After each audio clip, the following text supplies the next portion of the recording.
ಓಂ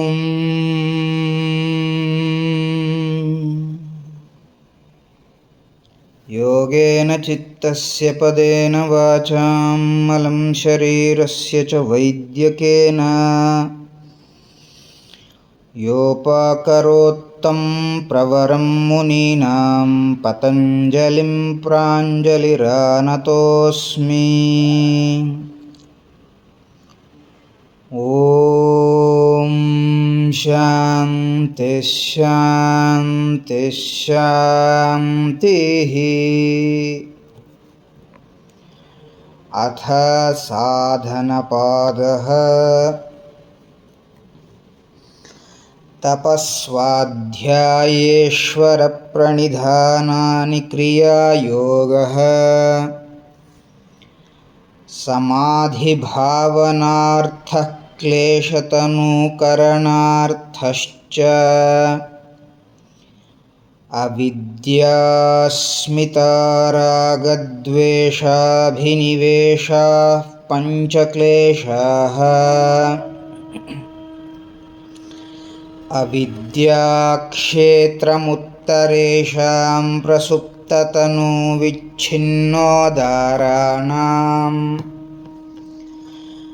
ಅನಿತ್ಯಾಶುಚಿ ದುಃಖಾನಾತ್ಮಸು ನಿತ್ಯಶುಚಿಸುಖಾತ್ಮಖ್ಯಾತಿರವಿದ್ಯಾ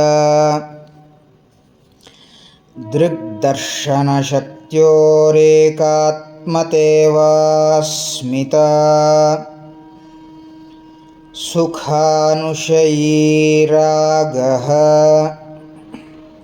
ದುಃಖಾನುಶಯೀದ್ವೇಷಃ ಸ್ವರಸವಾಹೀ ವಿದುಷೋಪಿ ತಥಾ ರೂಢೋಭಿನಿವೇಶಃ ತೇ ಪ್ರತಿಪ್ರಸವಹೇಯಾಃ ಸೂಕ್ಷ್ಮಾಃ ಧ್ಯಾನಹೇಯಾಸ್ತದ್ವೃತ್ತಯಃ ಕ್ಲೇಶಮೂಲಃ ಕರ್ಮಾಶಯೋ ದೃಷ್ಟಾದೃಷ್ಟಜನ್ಮವೇದನೀಯಃ ಸತಿ ಮೂಲೆ ತದ್ವಿಪಾಕೋ ಜಾತ್ಯಾಯುರ್ಭೋಗಾಃ ತೇ ಹ್ಲಾದಪರಿತಾಪಫಲಾಃ ಪುಣ್ಯಹೇತುತ್ವಾತ್ ಪರಿಣಾಮತಾಪಸಂಸ್ಕಾರದುಃಖೈರ್ಗುಣವೃತ್ತಿವಿರೋಧಾಚ್ಚ ದುಃಖಮೇವ ಸರ್ವಂ ವಿವೇಕಿನಃ. ಹೇಯಂ ದುಃಖಮನಾಗತಂ ದ್ರಷ್ಟೃದೃಶ್ಯಯೋಃ ಸಂಯೋಗೋ ಹೇಯಹೇತುಃ ಪ್ರಕಾಶಕ್ರಿಯಾಸ್ಥಿತಿಶೀಲಂ ಭೂತೇಂದ್ರಿಯಾತ್ಮಕಂ ಭೋಗಾಪವರ್ಗಾರ್ಥಂ ದೃಶ್ಯಂ ವಿಶೇಷಾವಿಶೇಷಲಿಂಗಮಾತ್ರಾಲಿಂಗಾನಿ ಗುಣಪರ್ವಾಣಿ ದ್ರಷ್ಟಾದೃಶಿಮಾತ್ರಃ ಶುದ್ಧೋಪಿ ಪ್ರತ್ಯಯಾನುಪಶ್ಯಃ ತದರ್ಥ ಏವ ದೃಶ್ಯಸ್ಯಾತ್ಮ ಕೃತಾರ್ಥಂ ಪ್ರತಿನಷ್ಟಮಪ್ಯನಷ್ಟಂ ತದನ್ಯಸಾಧಾರಣತ್ವಾತ್ ಸ್ವಸ್ವಾಮಿಶಕ್ತ್ಯೋ ಸ್ವರೂಪೋಪಲಬ್ಧಿಹೇತುಃ ಸಂಯೋಗಃ ತಸ್ಯ ಹೇತುರವಿದ್ಯಾ ತದಭಾವಾತ್ ಸಂಯೋಗಾಭಾವೋ ಹಾನಂತದೃಶೇಃ ಕೈವಲ್ಯಂ ವಿವೇಕಖ್ಯಾತಿರವಿಪ್ಲವಾ ಹಾನೋಪಾಯಃ ತಸ್ಯ ಸಪ್ತಧಾ ಪ್ರಾಂತಭೂಮಿಃ ಪ್ರಜ್ಞಾ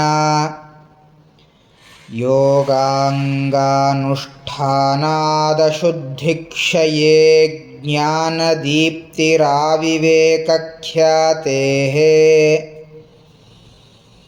यमानियमासनप्राणायामप्रत्याहारधारणाध्यानसमाधयोऽष्टावङ्गानि अहिंसा सत्यास्तेयब्रह्मचर्या परिग्रहयमाः जातिदेशकालसमयानवच्छिन्नाः सार्वभौमा महाव्रतम् शौचसन्तोषतपस्वाध्यायेश्वरप्रणिधानानि नियमाः वितर्कबाधने प्रतिपक्षभावनम् वितर्काहिंसादयः कृतकारितानुमोदिता लोभक्रोधमोहपूर्वका मृदुमध्याधिमात्रा दुःखाज्ञानानन्तफला इति प्रतिपक्षभावनम् अहिंसा प्रतिष्ठायां तत्सन्निधौ वैरत्यागः सत्यप्रतिष्ठायां क्रियाफलाश्रयत्वम्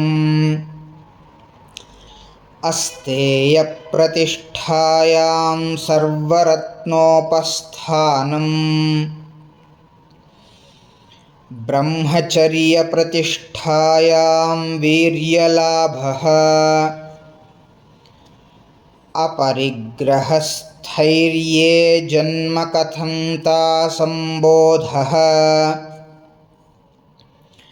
शौचात् स्वाङ्गजुगुप्सा परैरसंसर्गः सत्त्वशुद्धिः सौमनस्यैकाग्र्येन्द्रियजयात्मदर्शनयोग्यत्वानि च सन्तोषादनुत्तमः सुखलाभः कायेन्द्रियसिद्धिरशुद्धिक्षयात्तपसः स्वाध्यायादिष्टदेवतासम्प्रयोगः समाधिसिद्धिरीश्वरप्रणिधानात् तत्र स्थिरसुखमासनम् प्रयत्नशैथिल्यानन्तसमापत्तिभ्याम् ततो द्वन्द्वानभिघातः तस्मिन् सति श्वासप्रश्वासयोर्गतिविच्छेदः प्राणायामः बाह्याभ्यन्तरस्तम्भवृत्तेर्देशकालसङ्ख्याभिः परिदृष्टो दीर्घसूक्ष्मः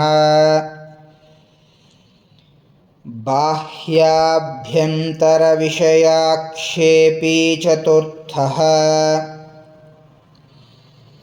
ततः क्षीयते प्रकाशावरणम् धारणासु च योग्यता मनसः स्वविषया संप्रयोगे चित्तस्य स्वरूपानुकार इवेन्द्रियाणां प्रत्याहारः ततः परमावश्यतेन्द्रियाणाम् इति साधनपादः। ॐ योगेन चित्तस्य पदेन वाचा मलं शरीरस्य च वैद्यकेन